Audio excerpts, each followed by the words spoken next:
Hello friends, मेरे YouTube channel पर आपका बहुत बहुत स्वागत है। मैं एक बार फिर उपस्थित हूँ एक नई वीडियो के साथ। तो फ्रेंड्स, अपने चैनल के माध्यम से हम यूपी टीजीटी मैथमेटिक्स की तैयारी के लिए बैक टू बैक आपके लिए वीडियोस लेकर आ रहे हैं। आई होप आप सभी वीडियोस देख रहे होंगे। यदि आपसे कोई वीडियो मिस हो गई है तो इस वीडियो के डिस्क्रिप्शन में मैं सभी वीडियोज़ के लिंक आपको प्रोवाइड करा दूँगा, आप वहाँ जाकर वीडियोज़ देख सकते हैं। और फ्रेंड्स, इसी के साथ मैं एक इम्पॉर्टेंट जानकारी भी आपको देना चाहता हूं कि यूपी टीजीटी पीजीटी की जो वैकेंसीज़ हैं बहुत ही जल्द आपको देखने को मिल जाएंगी। इसका नोटिफिकेशन 31 अक्टूबर के आसपास जारी हो सकता है। तो समय बहुत कम है, लगभग जनवरी माह में ये परीक्षा होनी संभावित है। तो आई होप कि आप इन सभी वीडियोस के माध्यम से अपनी प्रिपरेशन को लगातार करते रहेंगे। तो मैं आपसे निवेदन करता हूं, अभी से आप अपनी स्टडी को रेगुलर कर लीजिएगा, क्योंकि जितना ज़्यादा हम यहाँ पर स्टडी करेंगे, जितना अपना प्रैक्टिस करेंगे, उतना हमारी अच्छी प्रिपरेशन होगी और हम एग्ज़ाम को क्लियर करने के बहुत ज़्यादा पास होंगे। तो फ्रेंड्स, आज की वीडियो में मैं लेकर आया हूँ आपके लिए वेरी इंपॉर्टेंट क्वेश्चन जो पिछली परीक्षाओं में आए हुए हैं, और जो संभावित प्रश्न हैं आगामी परीक्षा के लिए वो भी मैंने इस वीडियो में शामिल किए हैं। आई होप ये सभी प्रश्न आप इजीली कर पाएंगे। जो मेथड मैं यहाँ पर आपको बता रहा हूँ उससे आप बहुत इजीली प्रैक्टिस कर करके उनको अच्छी तरह प्रिपेयर कर लेंगे। तो देर ना करते हुए चलिए शुरू करते हैं आज की वीडियो। किंतु आगे बढ़ने से पहले निवेदन करता हूँ, यदि आपने मेरे चैनल अभी तक सब्सक्राइब नहीं किया है तो वीडियो के नीचे लाल रंग के सब्सक्राइब बटन को क्लिक करके मेरा चैनल सब्सक्राइब कर लें तथा बराबर में दिए गए बेल आइकन को भी दबा दें, जिससे मेरी वीडियो अपलोड होते ही तुरंत आपको सूचना मिल जाया करे। तो चलिए शुरू करते हैं आज की वीडियो। तो चलिए फ्रेंड्स, स्टार्ट करते हैं। आज का पहला क्वेश्चन वेरी इंपॉर्टेंट क्वेश्चन है, 2011 की परीक्षा में आया हुआ है। चलिए क्वेश्चन को रीडिंग कर लेते हैं। यदि z एक सम्मिश्र संख्या है जो z² + z + 1 = 0 को संतुष्ट करता है, यदि n 3 का गुणज नहीं है तो z⁴n + z⁴2n का मान है। क्या होगा? ये 4 विकल्प आपको दिए गए हैं। इन 4 विकल्पों में से हमें चूज़ करना है कौन सा सही आंसर है। तो जब तक हम इसको सॉल्व नहीं करेंगे हमें क्वेश्चन का आंसर नहीं मिल पाएगा। कुछ कैंडिडेट्स ने हमें मैसेज किए थे कि सर आप इस जो हम क्वेश्चन कराते हैं इनको इंग्लिश में भी राइट कर दिए कीजिए। तो उनके लिए मैं यहाँ पर क्वेश्चन राइट कर देता हूँ, बट यहाँ पर स्पेस थोड़ा हमारे पास कम होता है। तो यहाँ पर एक बार मैं क्वेश्चन राइटिंग करके आपको डिस्क्राइब कर देता हूँ, उसके बाद मैं इसको इरेज कर दूँगा। आप इस वीडियो को पॉज करने के बाद ये क्वेश्चन हिंदी और इंग्लिश दोनों में आप राइट कर सकते हैं, ठीक है। तो चलिए यहाँ पर मैं रीडिंग कर देता हूँ इंग्लिश वर्जन को। If z is a complex number which satisfies the equation z² + z + 1 = 0, if n is not a multiple of 3, then find the value of z⁴n + z⁴2n will be. तो क्या value होगी z⁴n + z⁴2n, ठीक है। इसकी value क्या होगी? यहाँ 4 आपके पास ऑप्शन है, 2, -2, 0 और -1। तो इसमें से आप फाइंड आउट करेंगे। तो चलिए देखते हैं इस क्वेश्चन को हम कैसे करते हैं। तो सबसे पहले हमको क्या करना है सॉल्यूशन के लिए, जो यहाँ पर इन्होंने कंडीशंस दी हैं उनको हम लेकर चलेंगे। और आप जानते हैं z एक सम्मिश्र संख्या है। चलिए सॉल्यूशन मैं आपको बता देता हूँ। तो z एक सम्मिश्र संख्या है तो z की वैल्यू क्या हो जाएगी? z = x + iy हो जाएगा, आप जानते हैं, ठीक है। अब एक चीज़ देखिएगा आप, z यहाँ पर हमारे पास इस रिलेशन में आ रहा है, तो यहाँ पर हमारे पास क्या चीज़ है? z² है। तो हम यहाँ से जब z² की वैल्यू फाइंड आउट करते हैं तो ये क्या हो जाएगी? x + iy और x + iy। जब इसको आप ओपन करते हैं तो क्या आएगा? x के x से मल्टीप्लाई x² आ जाएगा, b², ये फॉर्मूला खुल जाएगा ना, a + b² तो या तो इस तरह से कर लीजिएगा या फिर आप इंडिविजुअल मल्टीप्लाई कीजिएगा। यहाँ से इसकी मल्टीप्लाई हो जाएगा, कितना हो जाएगा? x i y प्लस इसी तरह से यहाँ पर x i y हो जाएगा और यहाँ पर इन दोनों की मल्टीप्लाई हो जाएगी i² y²। तो मैं क्या कर रहा हूँ यहाँ पर आप देख लीजिएगा, यहाँ पर x² हो गया और ये i² को -1 करके यहाँ पे -y² राइट कर देंगे और ये प्लस का 2x i y, यानी इसको हम क्या लिख सकते हैं? i को शुरू में लिख सकते हैं हम i 2xy, ठीक है। इसको हम इस तरह से राइट कर लेंगे। तो यहाँ पर हमारे पास z² की वैल्यू भी आ गई है, z की वैल्यू है, और इस रिलेशन को अब हमें लेकर चलना है, ठीक है। चलिए देखते हैं कैसे करेंगे। तो सबसे पहले हम लिख लेते हैं यहाँ पर जो रिलेशन हमें दिया हुआ है, z² + z + 1 = 0। अब यहाँ पर सभी वैल्यूज़ हम पुट कर देते हैं। तो यहाँ पर z² की हमारे पास वैल्यू आ गई है x square minus y square plus i 2xy plus, यहाँ देख लीजिएगा z की वैल्यू हमारे पास ऑलरेडी दी हुई है x प्लस आई वाई, जो हमने सपोज की है, ठीक है। z होता है x प्लस आई वाई, समी संख्या को रिप्रेजेंट करने का तरीका होता है, और +1 इक्वल टू 0। तो यहाँ पर हमको रियल पार्ट को और इमेजिनरी पार्ट को दोनों को अलग अलग कर लेना है। चलिए देखते हैं रियल पार्ट और इमेजिनरी अलग अलग करके क्या होगा, x square minus y square, और यहाँ से हमारे पास, ठीक है, क्या क्या आ जाएगा, यहाँ पर प्लस x आ जाएगा, क्लियर, और यहाँ पर क्या आ जाने वाला है, +1 आ जाएगा, ठीक है, ये हमारे पास आ जाएगा। और हम i को कॉमन लेंगे, i को कॉमन लेने पर यहाँ से क्या आ जाएगा हमारे पास, 2xy आ जाएगा, क्लियर है, 2xy आ जाएगा, और यहाँ से हमारे पास y आ जाएगा, क्लियर। तो ये इक्वल टू 0 हो जाएगा। अब एक चीज़ देखिएगा, ये जो फॉर्म है a प्लस आई बी की फॉर्म है ना। तो a प्लस आई बी किस चीज़ का डिनोटेशन होता है, ये डिनोट करता है हमें एक सम्मिश्र संख्या को, और सम्मिश्र संख्या कब 0 होती है, जब उसका रियल और इमेजिनरी दोनों पार्ट हमारे 0 हो जाते हैं। तो करना क्या है, यहाँ पर हमारे पास दो पार्ट बन जाते हैं, x square minus y square plus x plus 1 equal to 0, and हमारे पास क्या बन जाता है, 2xy plus y is equal to 0। तो यहाँ से आप क्या कीजिएगा, इधर ले जाइएगा 2xy is equal to minus y, तो y से वहाँ कैंसिल हो जाएगा, और यहाँ पर क्या वैल्यू आ जाएगी x की वैल्यू आ जाएगी माइनस का 1/2, x का वैल्यू माइनस का 1/2 आ गया। इस x की वैल्यू को हम यहाँ पर पुट कर देते हैं और y का वैल्यू फाइंड आउट करते हैं। चलिए देखते हैं क्या करना है। तो यहाँ पर सीधा सीधा मैं स्क्वायर कर रहा हूँ, और मैं आपको ऑलरेडी बता चुका हूँ, लास्ट वीडियो में मैंने आपको कई बार रिपीट किया है कि मोस्ट ऑफ द कैलकुलेशन आप माइंड में कीजिएगा, जितना रिटर्न करने से आप बच सकते हैं उतना बचिएगा, ठीक है। एक तो आपका समय बचेगा और क्वेश्चन भी आप अधिक से अधिक कर पाएंगे। चलिए देखते हैं यहाँ पर, तो यहाँ पर ये 1/4 हो जाएगा, ठीक है, माइनस वाई स्क्वायर है, और यहाँ पर माइनस का 1/2 डायरेक्ट लिख देता हूँ मैं इसको, माइनस 1/2 प्लस 1 इक्वल टू 0। अब एक चीज़ देखिएगा, यहाँ पर क्या है, वाई स्क्वायर को मेजर कर लेते हैं। तो वाई स्क्वायर की जो हमारे पास वैल्यू आ जाती है, जब इसको हम सॉल्व करते हैं, तो यहाँ देखिएगा, यहाँ पर हमारे पास क्या है, प्लस का 1 है, ये माइनस का हाफ है, तो प्लस का हाफ बचेगा। तो 1/4 प्लस 1/2 को जब आप ऐड करेंगे तो 4 एलसीएम लेकर आपका क्या आएगा, 1 + 2 यानी कि 3/4 आ जाएगा, ठीक है। कितना आ जाएगा, जब आप यहाँ पर इस 1/4 को 1/4 प्लस 1/2, क्योंकि ये 1 और माइनस 1/2 कितना हो जाएगा, 1/2 हो जाएगा। तो इसको जब आप सॉल्व करेंगे तो 1 + 2 यानी 3/4 हो जाएगा। तो मैं इसको डायरेक्ट करने वाला हूँ, ये मैं आपको यहाँ पर केवल शो कर दिया था। तो यहाँ पर कितना आ जाएगा, ये 3/4 हो जाएगा। तो यहाँ से जो हमारे पास y की वैल्यू निकलेगी वो निकलेगी √3/2, ठीक है। अब दोनों वैल्यूज़ आपके पास आ चुकी हैं, x का वैल्यू भी आ चुका है, y का वैल्यू भी आ चुका है। x और y का वैल्यू हम कहाँ रख देंगे, यहाँ z में रख देंगे, तो हमारे पास z की वैल्यू आ जाएगी। z स्क्वायर में रख देंगे तो हमारे पास z स्क्वायर का वैल्यू आ जाएगा।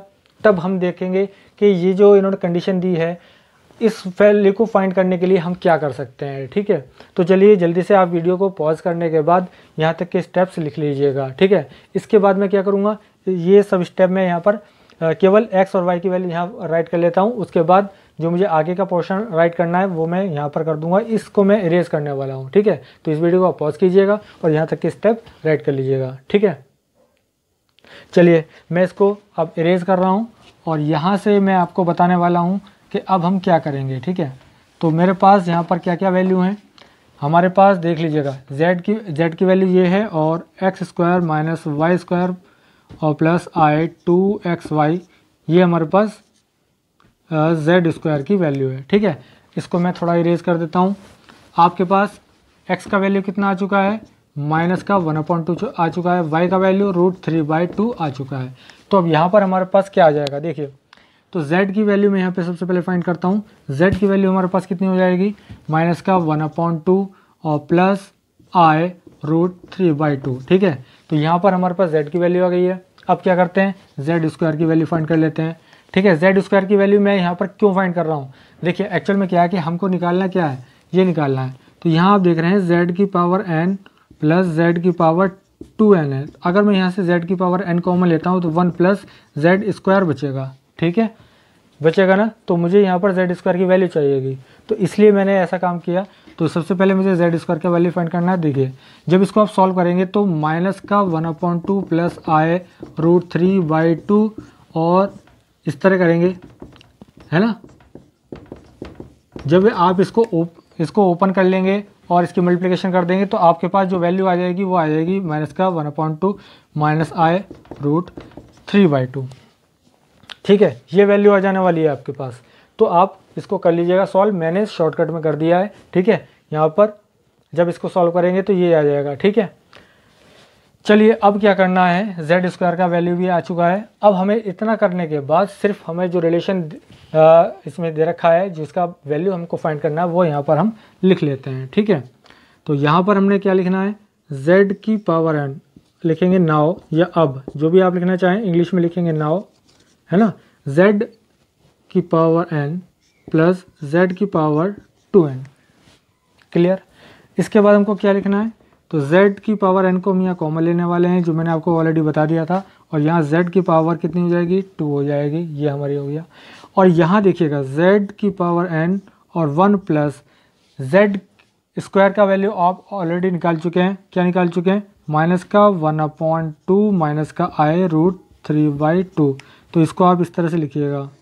ठीक है, और इसको हम थोड़ा सा ओपन करके सही करके लिख लेते हैं, तो ये आ जाएगा। देखिए मैं डायरेक्ट कर रहा हूँ, 1 माइनस हाफ कितना होता है, हाफ होता है, तो हाफ माइनस i√3/2, ये हमारे पास इतना वैल्यू आ गया है, जो हमारा z⁴n प्लस z⁴2n था। ठीक है, इसके बाद हम क्या करने वाले हैं, चलिए इस पोर्शन को मैं यहाँ से इरेज कर रहा हूँ, इसके आगे का पोर्शन मैं आपको बताता हूँ।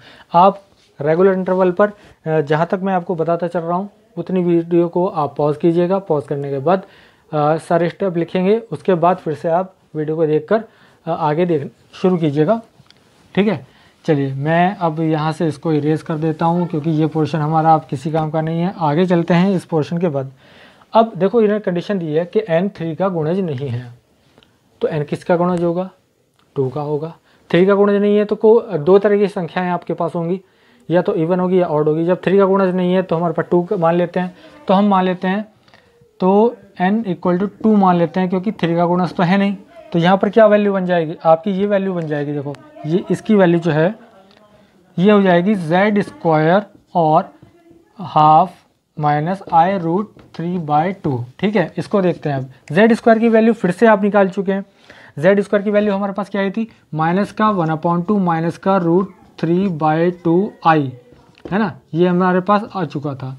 और यहाँ पर ऑलरेडी हमारे पास ये क्या है, 1/2 माइनस i√3/2। अब देखिए यहाँ पर दोनों जगह माइनस है, माइनस को हम कॉमन कर लेते हैं, यहाँ से हमारे पास वैल्यू आ जाएगी 1/2 प्लस √3/2i।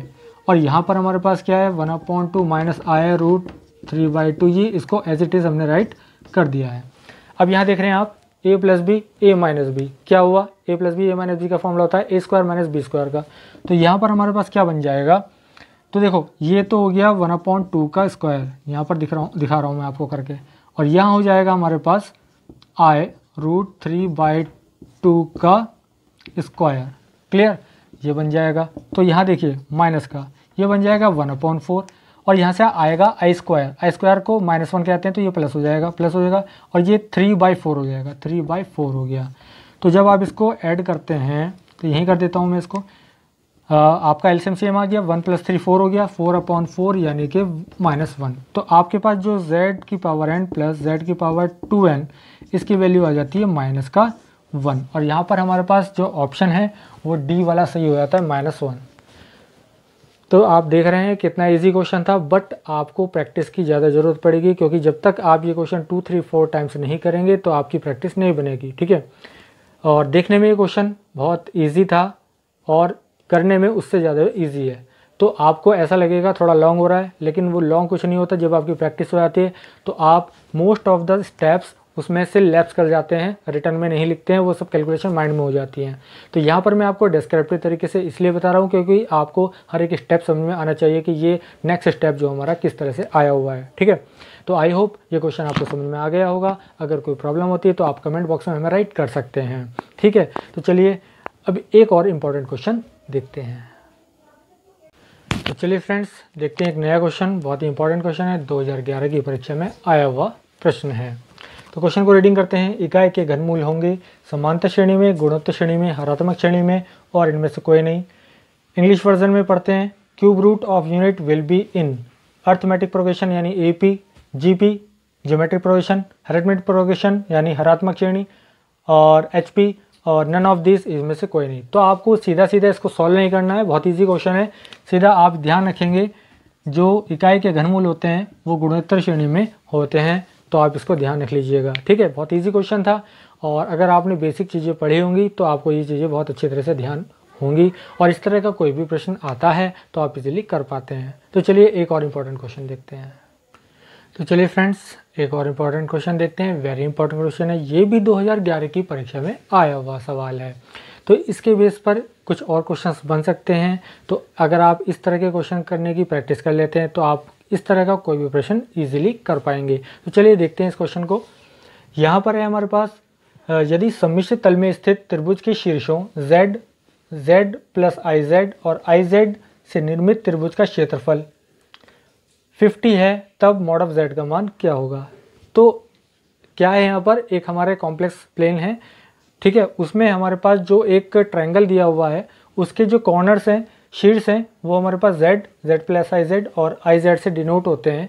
तो हमको बताना है अगर उस ट्रायंगल का एरिया हमें दिया हुआ है 50, तो मॉड ऑफ Z की वैल्यू क्या होगी। क्लियर। तो चलिए देखते हैं इस क्वेश्चन को।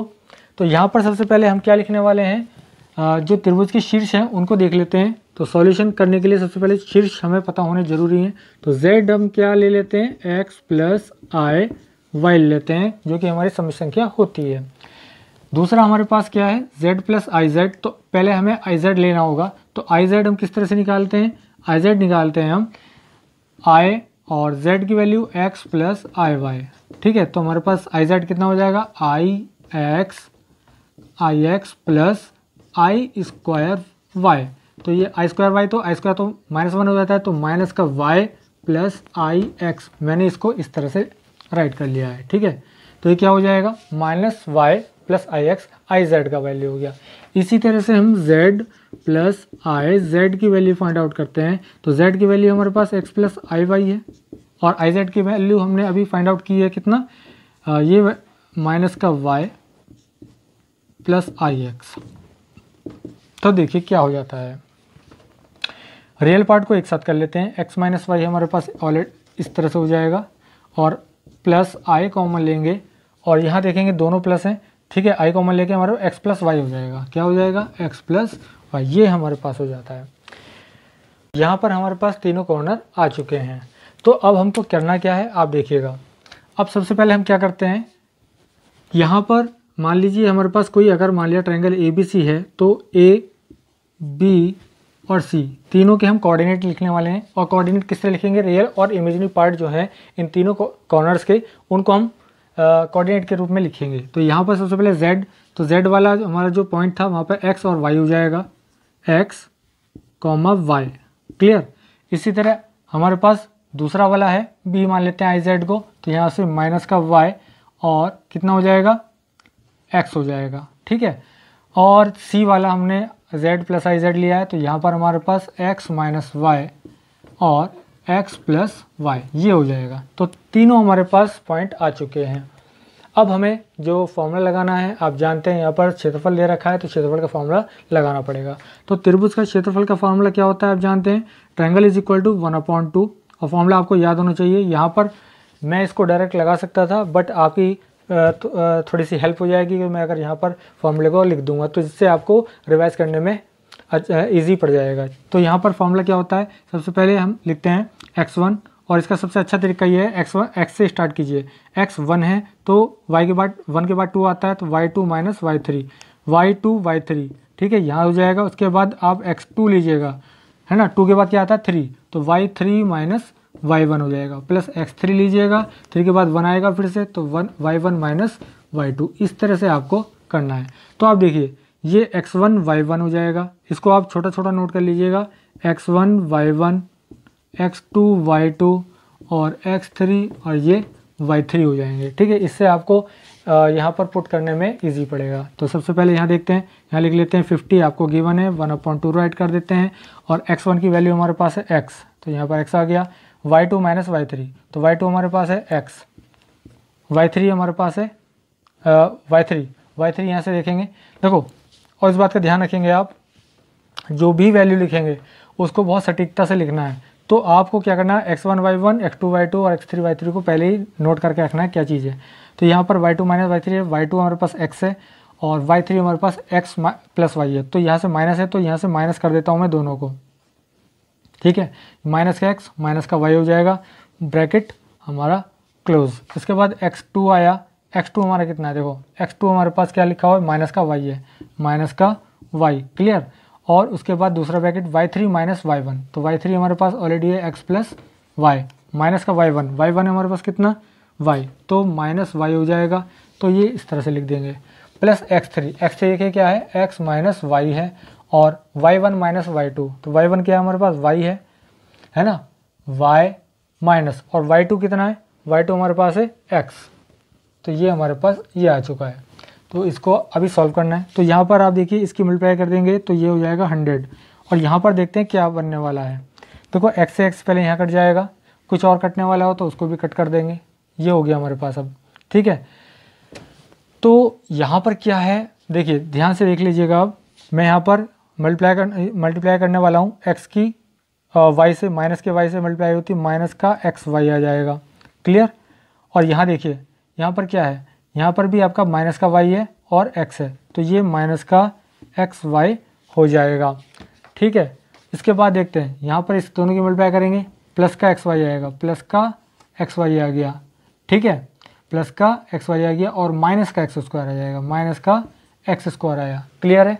और ध्यान से देख लीजिएगा, माइनस का x स्क्वायर आ गया। अब आप क्या करेंगे, यहाँ से इसकी मल्टीप्लाई करेंगे, माइनस का y स्क्वायर आ गया, क्लियर, माइनस का y स्क्वायर आ गया, और इन दोनों की मल्टीप्लाई करेंगे तो प्लस का एक्स वाई आ जाएगा। तो ये आपके पास आएंगे। अब देखो एक्स वाई से ये वाला एक्स वाई और एक एक्स वाई से एक ये वाला एक्स वाई कट जाएगा। तो यहाँ पर आपके पास क्या आ जाएगा, ध्यान से देख लीजिएगा। तो यहाँ पर हमारे पास क्या आने वाला है, माइनस का एक्स स्क्वायर है, ठीक है, माइनस का एक्स स्क्वायर और माइनस का वाई स्क्वायर, ठीक है। तो यहाँ पर क्या है, माइनस कॉमन ले लेंगे और एक्स माइनस कॉमन लेंगे। चलिए मैं इसको थोड़ा सा आगे से कर देता हूँ। अभी आप इतना राइट कीजिएगा, ठीक है। यहाँ पर स्पेस कम होने की वजह से जिससे नीचे स्टेप कट ना जाए, तो आप इस वीडियो को पॉज कर दीजिएगा, यहाँ तक के स्टेप आप सबसे पहले राइट कर लीजिएगा, ठीक है। मैं ऊपर का थोड़ा सा पोर्शन यहाँ से इरेज कर रहा हूँ, इरेज करने के बाद मैं इसके आगे पोर्शन लिखता हूँ, ठीक है। तो चलिए मैं इसको इरेज कर देता हूँ, यहाँ से थोड़ा पोर्शन में इरेज कर रहा हूँ, ठीक है। चलिए अब देखिए क्या होगा।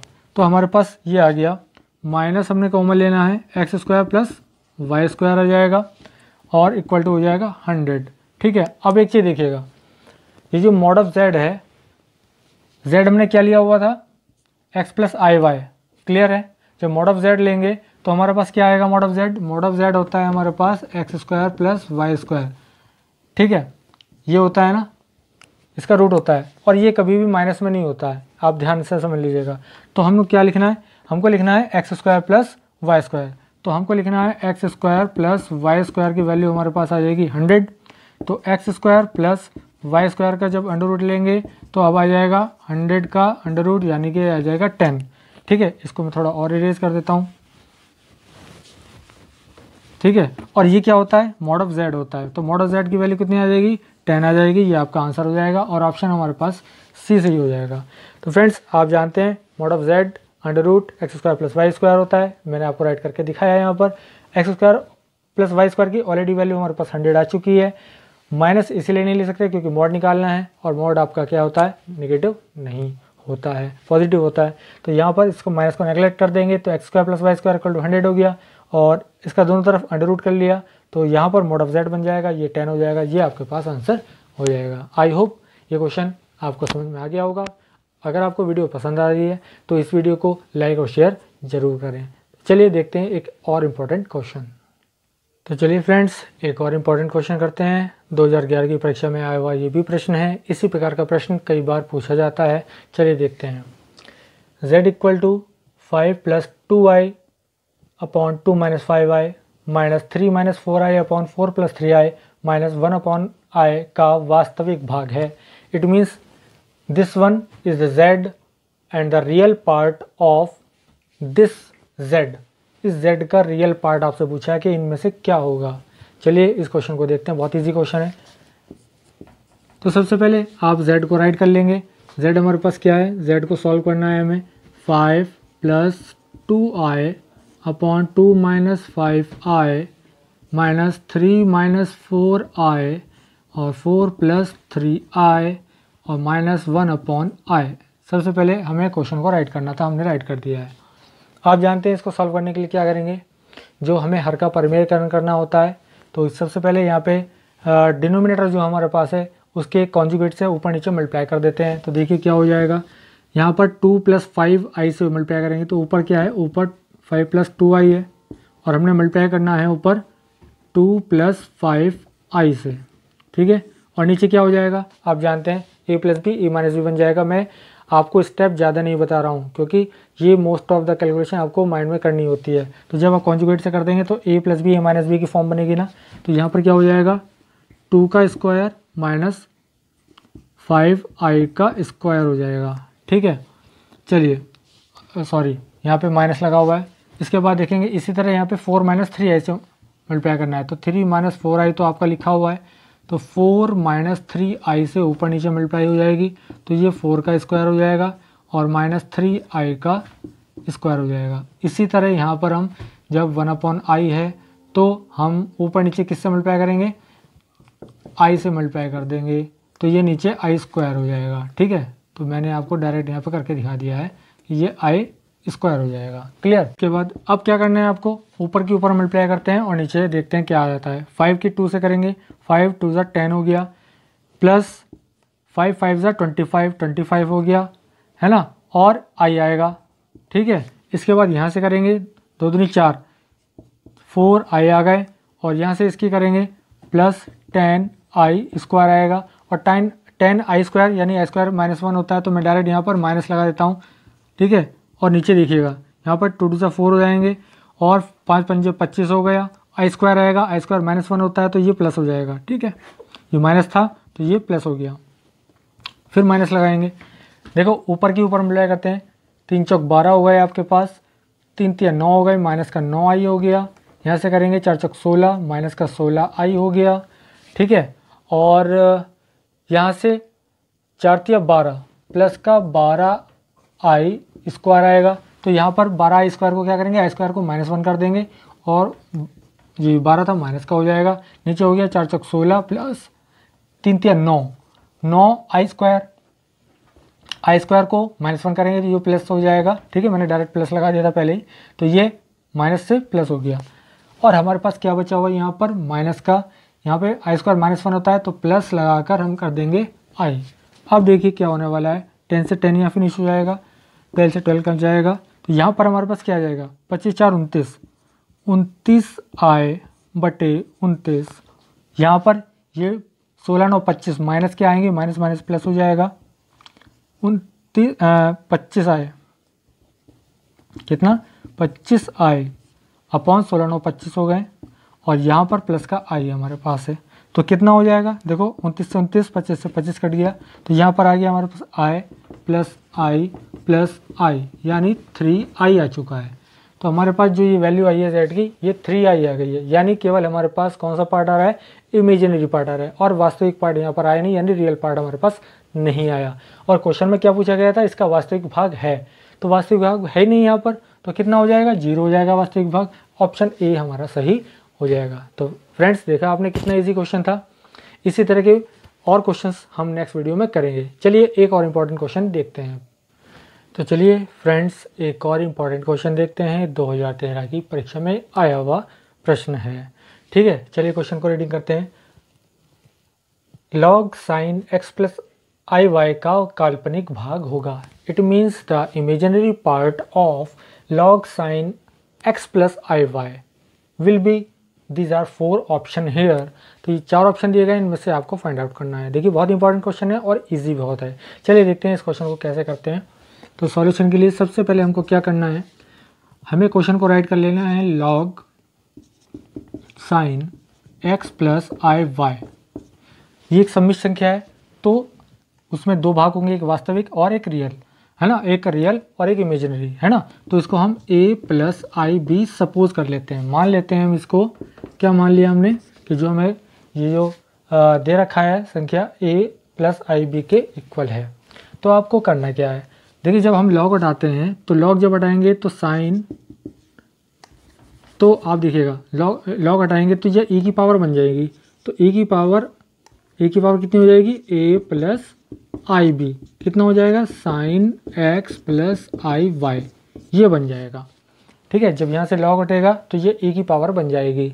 ठीक है, तो अब क्या करना है, इसको आप देखिए a की पावर a को अलग लिख लीजिएगा, e की पावर हमारे पास IB को अलग लिख लेंगे। ठीक है, यहाँ पर साइन a प्लस b का फॉर्म लगा देंगे। तो आप जानते हैं sine a cos b, sine a cos b plus cos a और साइन b, ये हमने फॉर्मूला लगा दिया। अब दो चीज़ें आपको ध्यान रखनी है। क्या चीज़ ध्यान रखनी है, एक तो ये कि e की पावर I थीटा जो होता है वो cos theta plus I sine theta होता है। एक तो फॉर्मूले का आपको यूज़ ये करना है। दूसरा एक चीज़ मैंने आपको ऑलरेडी पहले भी बताई थी कि कॉस IY जो होता है कॉस हाइपरबोलिक y के इक्वल होता है, और जो साइन IY होता है वो I साइन हाइपरबोलिक y के इक्वल होता है। तो ये आपको पता होना चाहिए। तो ये अगर तीन फॉर्मूले आपको ऑलरेडी पहले से पता हैं तो आप इजीली इन फॉर्मूले को यहाँ पुट करके वैल्यूज़ फाइंड आउट कर सकते हैं। अगर आपको याद नहीं है तो फ्रेंड्स आपको याद करना पड़ेगा, क्योंकि किसी भी क्वेश्चन में कोई सी भी वैल्यूज़ कब लगानी है ये आपको माइंड में एकदम सेटअप हो जाना चाहिए, और वो जब होगा जब आपको ये वैल्यू लर्न होंगी। ठीक है, तो आई होप कि आप सभी फॉर्मूलेज़ को रिवाइज करते चलेंगे। जब जब जो क्वेश्चन हमारे यहाँ पर आ रहे हैं उनसे रिलेटेड सभी आप फॉर्मूलेज़ को एक जरा राइट कर लीजिएगा और वहाँ से रेगुलर इंटरवल पे उसको रिवाइज कीजिएगा, तो आपको कभी भी प्रॉब्लम नहीं आएगी। चलिए देखते हैं इसके बाद क्या करना है। तो इसको आप राइट कर लीजिएगा, वीडियो को पॉज करने के बाद मैं इसको इरेज कर रहा हूँ। ठीक है, तो इसके बाद आपको क्या करना है, चलिए देखते हैं। इसके बाद हम क्या करेंगे, e की पावर a को हम एज इट इज़ लिख देंगे। e की पावर IB क्या हो जाएगी, कॉस, मैंने बताया था कॉस ये हो जाएगा e की पावर I थीटा वाली फॉर्म, तो cos theta plus I sin theta, यानी कॉस b क्या लिखेंगे आप, cos b plus I sine b, ये लिख देंगे। और यहाँ देखिएगा तो यहाँ क्या हो जाएगा, साइन x हो जाएगा और कॉस हाइपरबोलिक y हो जाएगा। क्लियर हो गया। इसी तरह से यहाँ पर क्या लिखेंगे आप, I कॉस x और साइन हाइपरबोलिक y, क्योंकि इसका I जो है पहले लिख देंगे हम इसको। ठीक है, ये हो गया। अब इसको अंदर अंदर मल्टीप्लाई कर देते हैं। तो a की पावर a कॉस b और प्लस e की पावर I लगाएंगे पहले, e की power a sine b is equal to हमारे पास हो जाएगा sine x cos hyperbolic y, और यहाँ पर हो जाएगा I cos x sine hyperbolic y। Real part से रियल पार्ट और इमेजिनरी पार्ट से इमेजिनरी पार्ट की जब कंपेयरिंग करेंगे तो हमारे पास दोनों चीज़ें अलग अलग हो जाएंगी। देखिए यहाँ पर ये दोनों पार्ट बराबर हो जाएंगे। तो e की पावर a कॉस b का वैल्यू हमारे पास कितना आ जाएगा, sine x cos hyperbolic y। ठीक है, दूसरा पार्ट में हमारे पास e की पावर a साइन b, इसका वैल्यू आ जाएगा हमारे पास cos x sine hyperbolic y। ठीक है फ्रेंड्स, रियल और इमेजिनरी पार्ट की हमने जब क्या किया, कंपेयरिंग की, तो हमारे पास ये चीज़ आती है। तो अब आप देखिए आपके ऑप्शन में क्या चीज़ आ रही है, tan आ रहा है। तो tan कहाँ से बनता है, साइन अपॉन कॉस बनता है। ठीक है, साइन अपॉन कॉस बनता है। तो इस वाली इक्वेशन को आप मान लीजिएगा फर्स्ट और इसको मान लेते हैं सेकंड। तो इक्वेशन सेकंड को डिवाइड कीजिए इक्वेशन 1 से। चलो यहाँ पर मैं डिवाइड करके दिखाता हूँ, आप वीडियो को पॉज कीजिएगा, यहाँ तक के सभी स्टेप राइट कीजिएगा, इसके बाद नेक्स्ट करेंगे। तो चलिए मैं इसको अब इरेज कर देता हूँ ऊपर वाले पार्ट को, क्योंकि इसकी अभी हमें आवश्यकता नहीं है, नीचे से हम करने वाले हैं क्वेश्चन को। ठीक है, यहाँ तक मैंने इसको इरेज कर दिया है। चलिए इसके बाद क्या करना, तो यहाँ देखिए जब हम इरेज करेंगे वो करेंगे डिवाइड करेंगे इसको, तो e की पावर a से e की पावर a कैंसिल हो जाएगा, साइन b, तो sine b upon cos b आएगा, तो ये टेन b हो जाएगा, टेन b हो जाएगा। क्लियर, टेन b हो गया। इसके बाद क्या हुआ, यहाँ पर देखिए डायरेक्ट लिख रहा हूँ, cos x sine hyperbolic y upon क्या आएगा, साइन x और कॉस हाइपरबोलिक y। तो इसकी वैल्यू क्या बन जाएगी, देखो कॉस अपॉन साइन क्या होता है, कॉट होता है, तो ये हो जाएगा कॉट एक्स, और साइन अपॉन कॉस टेन होता है, तो टेन बन जाएगा हाइपरबोलिक वाई। ठीक है, किसकी वैल्यू हो गई, टेन बी की। तो बी की वैल्यू हम फाइंड आउट करेंगे तो क्या आ जाएगी, टेन इनवर्स आ जाएगा, और किसका आ जाएगा, कॉट एक्स और टेन हाइपरबोलिक वाई। बी क्या चीज़ है, बी है काल्पनिक भाग, क्योंकि मैंने आपको क्या बताया था अभी, ए प्लस आई बी में बी हमारा काल्पनिक यानी इमेजिनरी पार्ट होता है, और ए जो होता है हमारे पास क्या होता है, रियल पार्ट होता है। तो यहाँ पर हमको रियल पार्ट नहीं फाइंड करना था, यहाँ पर काल्पनिक करना था, तो काल्पनिक हमारा बी होता है, तो बी हमारे पास आ गया tan inverse cot x into tan hyperbolic y. तो हमारे पास ऑप्शन कौन सा सही हो जाता है, तो आप देख रहे हैं ये वाला ऑप्शन हमारा सही है, ऑप्शन नंबर सी सही हो जाता है। वेरी इंपॉर्टेंट क्वेश्चन है फ्रेंड्स, और इस प्रकार का क्वेश्चन पूछा जाता है कई बार परीक्षाओं में। आई होप आपको आज की वीडियो के सभी क्वेश्चन बहुत अच्छे तरह समझ में आ गए होंगे। अगर आपको वीडियो पसंद आती है तो इसको लाइक और शेयर जरूर कीजिएगा। तो आज की वीडियो में बस इतना ही क्वेश्चन, और नेक्स्ट वीडियो में मिलता हूँ कुछ और इम्पॉर्टेंट क्वेश्चंस के साथ। तब तक के लिए आपका बहुत बहुत धन्यवाद। चलते चलते निवेदन करता हूँ, चैनल को सब्सक्राइब जरूर कर लीजिएगा। Thank you.